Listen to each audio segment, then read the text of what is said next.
Some habits are hard to break. Since birth, I've been running. Since birth, because of the traumas I've been through, all I've known is instability and running from one unsafe situation to get out of it, to get to safety, to jump into another situation that wasn't much safer. I've always been running. I could remember being 16 and moving out of my mother's home in with the football coach of my high school, who was my boyfriend. Don't ask. But since I've always been running, when my mother's boyfriend, when I was 16, and my mother said they were going to take the door off of my bedroom so they could see what I'm doing at all times, and me knowing what a pervert she is, again, I started running.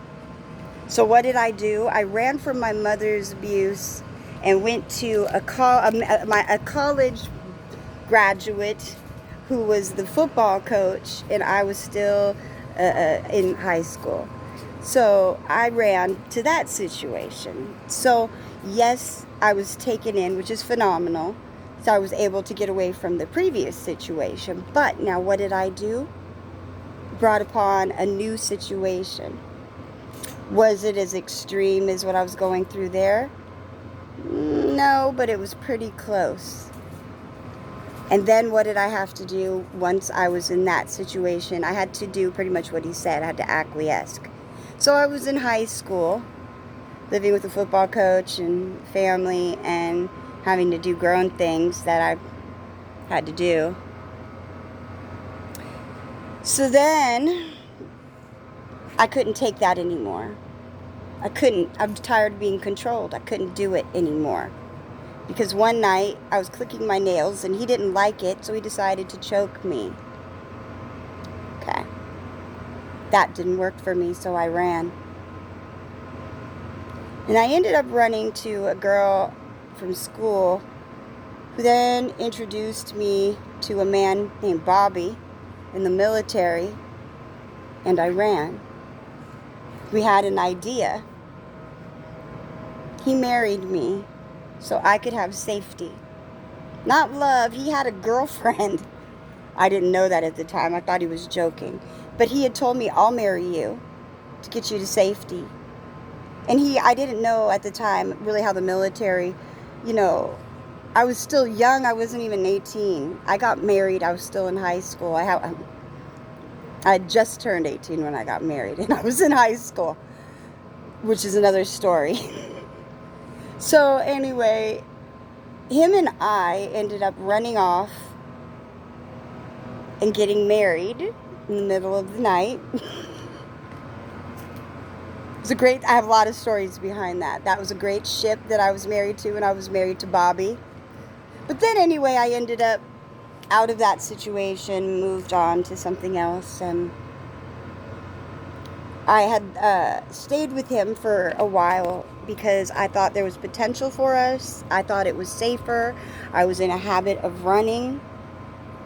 I didn't know that his intention really was more financial, because I would have been, his beneficiary for the time we were married. So he gets money and housing benefits, yada, yada. I didn't really know that at the time. But we really didn't have time for all of that, because I married him. A week after we got married, he ended up going out to sea and never coming back.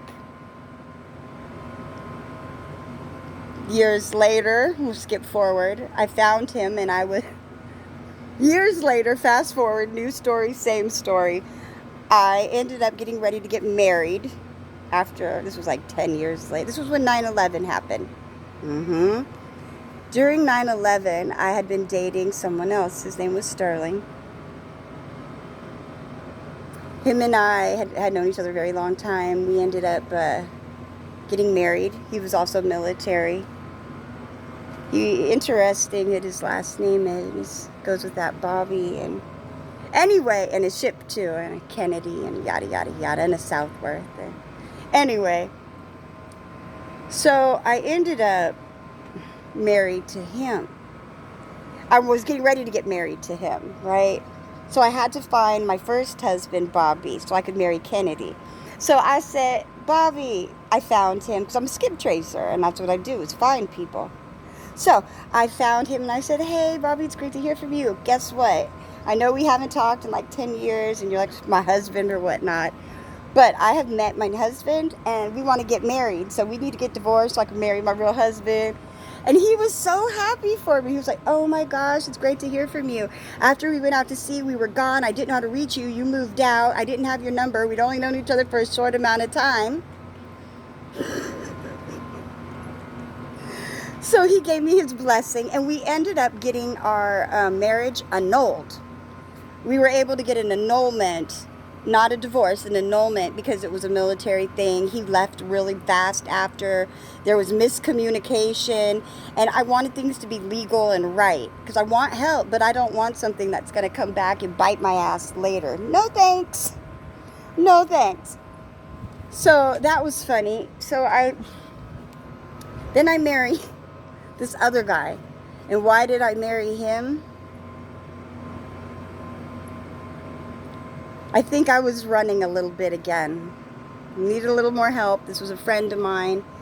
You know, when we divorced, it was cool. It was amicable. It was understandable. We're still friends to this day. I try not to make enemies. Because honestly, if I loved you to begin with, it's an agape love. That means all-encompassing.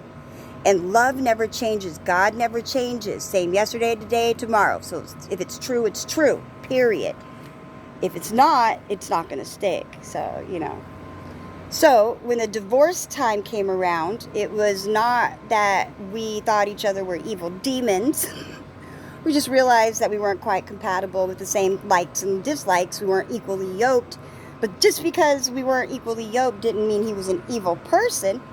It just meant the wedding and stuff wouldn't work out on that level.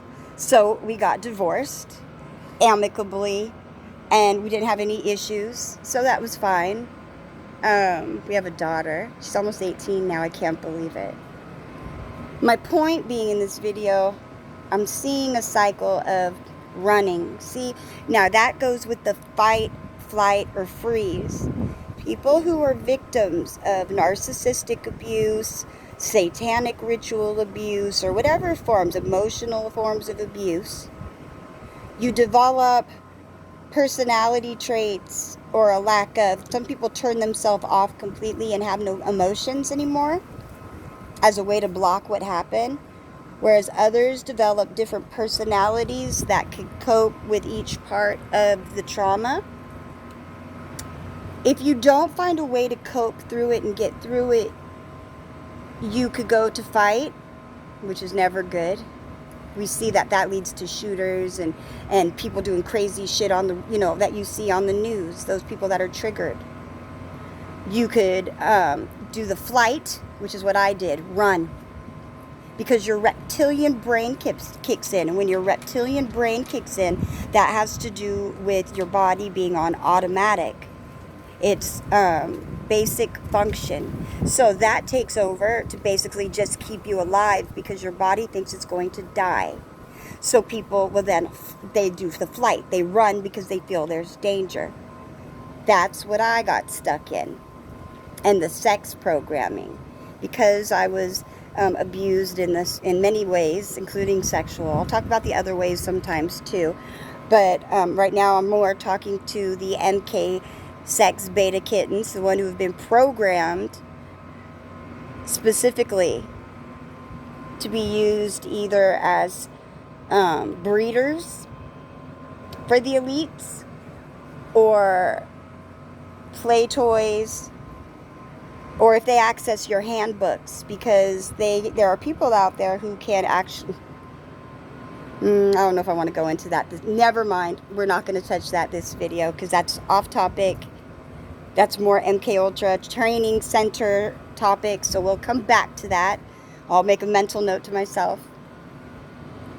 My point being, now this is embarrassing first off to share this with you because my past has been a bit flighty. Not bad like my character where you're like, ooh, you're not a good person. No, you see me run a lot because I'm always scared. And there's always somebody controlling me in some way, shape, or form, even to this very second. There's always people blocking my way to say what I want, do what I want in different ways. Now, I could choose to be a victim and listen to those things that those controllers would like us to do, or I could rise above that and act outside the matrix program. Because there are expected synaptical replies that these people count on. Because if you generally act a certain way one time, you're going to do it again. So they know your triggers. You got to be careful. So don't hold in your mental traumas. Don't hold on your physical traumas. Don't hold on any traumas. Deal with them. You remember them. It's gonna hurt, but you're gonna walk yourself through it slowly. When you deprogram and your personalities start to come together, it's slow and natural. You're not gonna be able to see more than you're gonna be able to handle at once. I was afraid of that. No, it's slow and at your own perfect pace to keep your soul okay, because when you hit the traumas, it's going to fucking rock your world. It's going to hurt. You're going to feel like you're going to die. You're going to start crying maybe on the spot, or you're going to freeze. Because you're going to remember. During that moment, I want you to stop and take pause. Feel it. Feel that emotion. Feel it deeply. Feel it. Feel where it hurts. Find the root. And then you know what we do? We pluck it out. We're going to deal with the emotion, find out how to get over it, because we can now recognize a pattern or what has happened. We're going to take accountability. We're going to rise up because we're the head, not the tail. And we're going to overcome that stuff. It was in the past. If we look at ourselves right now, are you in this exact moment in danger? Are you in this moment being threatened? Is there something going on causing you a disease? You know, I look at these when I have anxiety attacks or PTSD or panic. I have to stop myself in that moment. Feel it. Don't absorb it. Feel it so you know what it is. Diagnose it in your mind and then throw it out if it's not of you. And then look at yourself. Am I in danger right now? No. Okay, so I don't need to run right now. Nope, you don't need to run right now. Okay, you see, I'm walking myself real slowly. Okay, so I'm okay. I don't have to run, but I'm feeling this real hard emotion, and it's hurting my soul, and I want to run or do something else to distract me, to take me away from this emotion, because this emotion hurts too much to deal with. I'm afraid I'm going to have to, I'm not going to be able to handle it. Yes, you can. You can. I'm doing it. And I'm kind of weak in certain areas. I'm very sensitive. But I'm making it through it. So if I could do it, I know you guys can do it. I know you guys can do it. Women, you don't have to resort to using your body if you're in fear and you're trying to use sex as a manipulation tactic, or if people are holding you to be their sex, toy. Don't put up with it. Change your life. Look where you're at right now. Just stop right now where you're at and look where you're at. Are you good? Are you okay? Are you happy? How's your soul? If your soul's not happy right now, okay. It's not happy right now. What do I need to do to make sure I'm okay right now in this exact moment? What can I do? See, small steps. You start looking step by step at coping tools.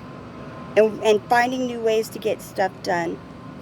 See, for me, that's why I love the Wu-Tang, because I love the lessons, the life lessons, the 360 lessons. That's why I love being KP's moderator, because it's a reminder to hold yourself accountable.